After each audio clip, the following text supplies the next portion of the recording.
사우디가 UEFA를 없애버릴 수도 있거든요. 안녕하세요, 김진짜입니다. 최근 사우디 리그가 유럽 무대의 스타들을 싹 쓸어갔습니다. 그래서 와, 사우디가 리그 빡세게 키우려나 보네? 이렇게 생각을 했는데 그게 끝이 아니에요. 요분들 계획은 훨씬 커. 자, 예전에 요 영상에서 말씀드렸죠. 사우디 비전 2030 프로젝트라는 게 있다. 그거는 석유 의존도를 줄이고 장기적으로 국가 경쟁력을 높이려고 하는 프로젝트다. 그리고 그거의 일환으로 축구 산업을 발전시키려고 한다. 그러니까 스타 선수들 영입은 이제 시작이에요. 이분들이 지금 하는 거 보니까 아예 전 세계 축구를 다 먹어버리려고 하고 있어. 자, 그래서 오늘은 사우디가 뒤에서 도대체 무슨 일들을 벌이고 있는지, 앞으로 유럽과 세계 축구계는 어떻게 변하게 될지 싹 파헤쳐 보겠습니다. 알았스케레. 젊은 스타까지 영입. 자, 선수 생활의 막바지인 호날두나 벤제마, 이런 선수들이 미친 연봉 받고 사우디에 가는 거는 이해가 돼요. 근데 좀 심상치 않은 거는 젊고 유망한 선수들까지 사우디에 가기 시작했어요. 특히 셀타비고의 유망주 가브리엘 베이가는 21살인데 사우디에 갔어요. 원래 요 정도 나이면은 빅클럽에 가가지고 챔스에 도전하겠다, 이런 마음을 먹어야 되는데 조금 달라. MZ야. 자, 레알의 풀백 카르바알은 베이가의 선택에 대해서 이런 얘기를 했습니다. 가족을 위해서 충분히 그런 선택할 수 있죠. 축구 선수는 미래가 어떻게 될지 모르니까요. 하지만 카르바알의 동료인 토니 크로스는 베이가의 이적 관련 글에 embarrassing이라고 댓글을 달았어요. 당황스럽다, 난감하다, 좀 심하게 번역하면 쪽팔린다. 자, 여기에서 더 나아가서 맨시티의 로드리는 더 이상의 인재가 사우디로 유출이 되지 않도록 규제가 필요하다, 이런 주장까지 펼치고 있습니다. 하지만 프리미어리그 CEO는 그렇게 걱정하는 것 같지가 않더라고요. 사우디가 선수들 사들이는 거에 대해서 별로 걱정하지 않습니다. 프리미어리그는 이렇게 되기까지 30년이 걸렸거든요. 그러면서 하는 얘기가 프리미어리그의 연간 수익이 9조 8천억이다. 그 돈이 리그에 고스란히 재투자가 된다. 자고로 최고의 리그라 하면 리그 자체에서 발생되는 수익이 많아야 한다, 이런 얘기를 해요. 그러니까 요 속뜻은 사우디 리그가 잘 되려면 리그 자체에서 수익을 내야 되는데 그게 그렇게 쉽게 되지 않을걸? 이런 얘기죠. 자, 물론 사우디가 돈이 엄청 많죠. 그러니까 지금 당장은 리그가 수익을 낼 필요가 없죠. 근데 돈이 아무리 많아도 돈을 계속 때려받기만 하는 리그가 얼마나 갈 수 있을까? 참고로 예전에 유럽의 스타들한테 돈 엄청 때려박던 중국 리그는 기세가 이미 꺾였죠. 왜냐? 사실 중국이 축구에 투자를 한 건 시진핑이 많은 기업가들한테 이제 축구에 투자 좀 하지, 이렇게 얘기를 해서 시작된 거였어요. 그러면 기업가들 입장에선 어때? 안 할 수 없잖아. 그러니까 축구 클럽 인수하고 돈을 막 쓴 거예요. 근데 부동산 시장 침체되고 경기 안 좋아지니까 기업들이 점점 안 좋아져. 그러다가 코로나 오니까 더 안 좋아지고, 그러다 보니까 그 기업이 소유한 축구 클럽도 망하거나 빚더미에 앉게 된 거죠. 그리고 중국 축구계도 나름대로 현타가 왔나 봐요. 유럽의 스타들 돈 많이 주고 데려왔더니 이 친구들이 열심히 하지를 않아. 재밌는 게 테베즈가 중국에 있을 때 주급이 10억이었대요. 근데 어느 날 경기가 있었는데 테베즈가 나 컨디션 안 좋아요, 그리고 경기에 안 나갔는데 디즈니랜드 갔다가 발각이 됐대요. 그리고 나서 테베즈가 나중에 아르헨티나에서 인터뷰를 어떻게 했냐, 중국에서 7개월 동안 아주 휴가 잘 즐기고 왔습니다, 이런 거야. 이러니 중국이 빡쳐 안 빡쳐? 그래가지고 아예 중국 리그 자체에서 고액 연봉 스타를 못 데려오게 규제를 해요. 이적세를 걷는다든가 연봉의 상한선을 정한다든가. 그 스타들이 와가지고 리그 수준이 높아지고 인기가 많아져서 수익이 나면 몰라도 현금이 그냥 세기만 하잖아. 그러니까 막은 거야. 자, 하지만 사우디는 다르죠. 축구 산업 자체가 전 국가적 프로젝트의 일환으로 추진이 되는 거예요. 그러니까 잠깐 스타들 영입하고 마는 게 아니야. 장기적인 관점에서 사우디 축구의 수준을 올리고 자국 리그를 발전시키는 게 목표인 거죠. 그래서 재밌는 게 사우디 리그의 빅4가 있거든요. 알 힐랄, 알 이티하드, 알 아흘리, 알 나스르. 근데 요 네 팀의 지분 75%를 사우디 국부 펀드가 갖고 있어요. 이게 뭔 얘기야? 요 네 팀은 나라 거란 얘기예요. 그러다 보니까 중국 클럽처럼 돈이 없어서 망할 일은 없는 거야. 이 팀들이 돈이 얼마나 많냐? 지금 현재 알 힐랄의 선수단 전체 임금이 맨유보다 높대요. 자, 하지만 사우디의 꿈은 더 큽니다. 또 무슨 일을 벌이고 있냐? 챔스에 꼽사리 껴줘. 자, 유럽 챔피언스 리그는 24-25 시즌부터 참가팀이 32개에서 36개로 늘어납니다. 그래서 사우디 리그의 대표가 UEFA에 제안을 해요. 참가팀 늘리는 김에 우리 사우디 클럽들도 좀 껴줘, 와일드카드 자격으로. 반응은 당연히 부정적이죠. 이러면 대륙이 섞여버리잖아. 그리고 이게 좀 애매한 게, 안 그래도 피파가 클럽 월드컵의 규모를 늘리려고 해요. 클럽 월드컵은 대륙별로 최고의 클럽이 만나는 거야. 근데 지금은 참가팀이 막 7팀이야. 약간 대회 임팩트 자체가 좀 약해. 근데 피파는 2025년부터 요 참가팀을 32개로 늘려가지고 요 대회를 한번 키워보겠다는 거예요. 그때 비로소 대륙별 클럽 대항전을 제대로 만들어 보려고 하는데, 그 전에 사우디가 유럽에 그냥 쏙 껴버린다? 피파 입장에서는 애매하지. 자, 그렇다고 해서 UEFA가 사우디 클럽들이 꼽사리 껴달라고 하는 거를 마냥 무시할 수는 없습니다. 사우디가 UEFA를 없애버릴 수도 있거든요. 이게 뭔 얘기냐? 슈퍼리그 부활. 약 2년 전에 슈퍼리그 때문에 난리 났었죠. 슈퍼리그가 뭐냐? 탑티어 B클럽들이 UEFA 챔피언스 리그에 안 나가고 자기들끼리 리그 만들어가지고 북치고 장구치고 돈 벌고 다 하겠다는 거였어요. 근데 그게 결국 무산됐거든요. 한동안 잠잠했어. 근데 요즘 그 얘기가 또 나옵니다. 자, 2년 전에 슈퍼리그는 미국 자본으로 만들 계획이었어요. 근데 지금은 사우디 돈으로 한번 추진을 해보자, 요런 얘기를 하고 있어요. 그리고 2년 전에 슈퍼리그가 무산된 이유가 프리미어리그 팀들이 불참 선언을 했기 때문이거든요. 근데 이번에는 사우디가 돈을 드는 대신에 사우디 클럽들을 끼자, 그렇게 계획을 짜보고 있는 거지. 자, 만약에 이런 식으로 슈퍼리그가 부활한다? 그러면 UEFA는 진짜 존폐 위기에 처할 수도 있어요. 빅클럽들이 챔스에 없으면 누가 봐? 그럼 UEFA도 돈을 못 벌어요. 챔스가 주요 돈줄이거든. 그렇다 보니까 UEFA가 사우디의 눈치를 보겠죠. 만약에 UEFA가 사우디로부터 돈 좀 받고 꼽사리 껴주면 최소 몇 년 동안은 슈퍼리그가 나오는 걸 막을 수 있는 거잖아. 자, 그리고 최근에는 슈퍼리그에 대한 구체적인 얘기까지 나오고 있어요. 바르셀로나가 재정적으로 어렵지, 그리고 유벤투스는 UEFA 대회 출전 금지 먹었지. 이러다 보니까 사우디가 바르셀로나, 유벤투스를 설득해서 슈퍼리그를 만들 거다, 찌라시 같지만 요런 얘기들이 계속 나오고 있어. 대회 유치. 자, 사우디는 유럽 축구계뿐만 아니라 국제 스포츠계에서의 영향력도 높이려고 해요. 그래서 각종 국제대회 유치를 오지게 합니다. 이미 유치 확정된 것만 봐도 2023 클럽 월드컵, 2027 아시안컵, 2029 동계 아시안게임, 2034 하계 아시안게임, 거기에다가 월드컵 개최도 추진 중입니다. 사우디가 원래 2030 월드컵 개최 준비를 하고 있었거든요. 근데 카타르 월드컵 끝나고 8년 만에 그 주변에서 월드컵을 또 한다? 명분이 약하잖아. 그래서 2034 월드컵을 노리겠다고 선언을 했어요. 자, 근데 월드컵 개최지 선정은 그야말로 정치란 말이에요. 각 대륙 축구 연맹의 투표권자들을 내 편으로 만드는 게 핵심이야. 그래서 사우디가 뭘 하냐? 아프리카의 슈퍼리그를 후원하려고 협상하고 있답니다. 아프리카 쪽에 표를 싹 다 가져오려고 하는 거죠. 그리고 피파 회장인 인판티노하고 빈살만도 사이가 굉장히 좋대요. 그러니까 2034 월드컵이 아니더라도 그 이후에 곧 월드컵을 개최할 것 같아요. 사우디가 점령한 스포츠들. 자, 사우디는 축구뿐만 아니라 다른 스포츠들에도 투자를 많이 합니다. 복싱 헤비급 타이틀 매치도 개최했어요. 두 선수의 대전료만 2,800억이래. 그리고 F1 그랑프리도 정기적으로 개최합니다. 대회당 847억씩 쓴대요. 그리고 사우디 클럽이라고 경마 대회도 만들었어요. 그리고 미국 프로레슬링 WWE랑 10년간의 제휴 계약을 맺었대. 자, 근데 우리가 눈여겨봐야 될 건 골프예요. 왜냐면 골프가 사우디의 돈에 먹혔거든요. 그러니까 세계 축구계가 사우디 돈에 먹힐까? 요거를 예측해 보려면 골프가 사우디에 먹힌 과정을 잘 참고를 해야 됩니다. 자, 그 과정이 어땠냐? 골프에는 원래 미국 PGA 투어라는 게 있죠. 이게 골프계에서 가장 상징적이고 근본 있는 대회야. 근데 2021년에 사우디가 오일머니를 퍼부어서 리브 골프라는 새로운 대회를 만들었어요. 그리고 PGA의 유명 선수들한테 어마어마한 계약금을 주고 리브 골프로 오세요, 이렇게 다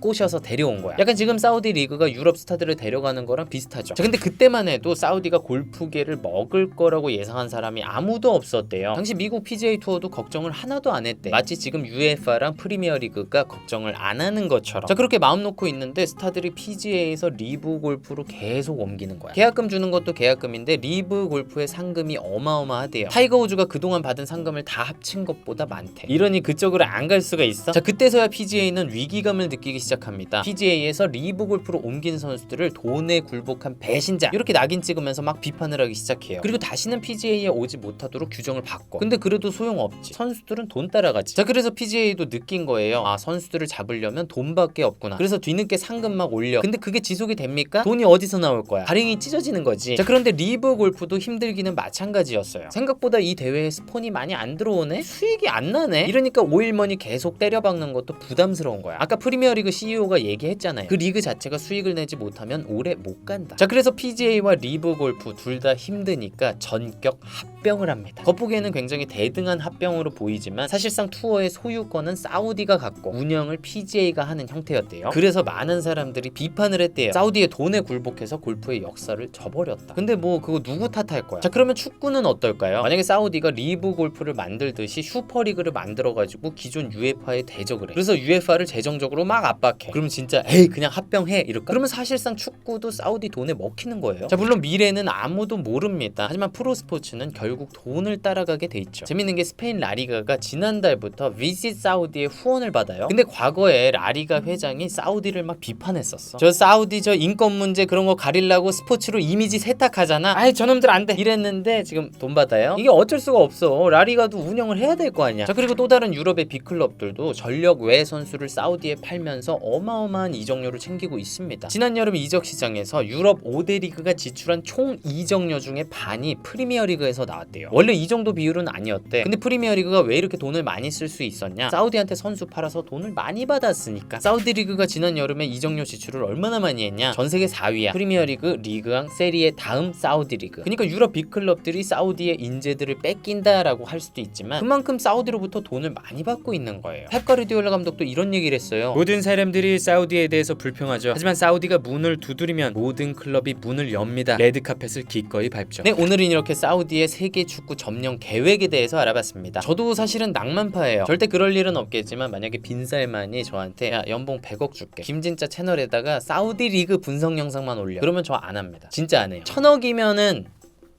뭐 일주일에 몇 개. 자본주의 사회에서 돈의 힘은 막강하죠. 그게 좋든 싫든 사우디의 영향력은 점점 커질 거라고 생각합니다. 다만 빈살만이 그 영향력을 어떻게 쓰느냐가 중요할 것 같아요. 약간 로만 아브라이모비치 느낌으로 자기 마음대로 축구를 주무르고 무조건 사우디 쪽에만 유리하게 영향력을 행사하고 그러면 많은 반발에 부딪힐 수 있을 것 같아. 근데 만약에 맨시티의 만수르처럼 한다면 축구계에 돈은 많이 투자하되 능력 있는 사람들이 알아서 축구를 발전시키게끔 그렇게 믿고 기다려주는 스타일이라면 사람들이 그렇게 반발하지 않을 수도 있어요. 왜냐면 어차피 축구계는 기업들이 스폰으로 운영이 되는 거니까. 단지 돈의 출처만 좀 바뀔 뿐이죠. 그리고 지금이야 선수들이 돈 보고 사우디 리그 간다 뭐 이런 식으로 욕할 수 있지만 나중에는 사우디 리그가 유럽 리그보다 수준이 높아질 수도 있는 거예요. 만약 그렇게 되면 지금 사우디 극혐하는 선수들이 말하는 그 도전을 유럽이 아니라 사우디에 가서 해야 될 수도 있는 거예요. 우리 축구 선수 할 친구들은 나중에 아랍어 배워야 되는 거 아니야? 여러분들은 어떻게 생각하십니까? 네, 오늘은 여기까지입니다. 저는 또 다음 축구 컨텐츠에서 뵙겠습니다. 감사합니다. 뿅!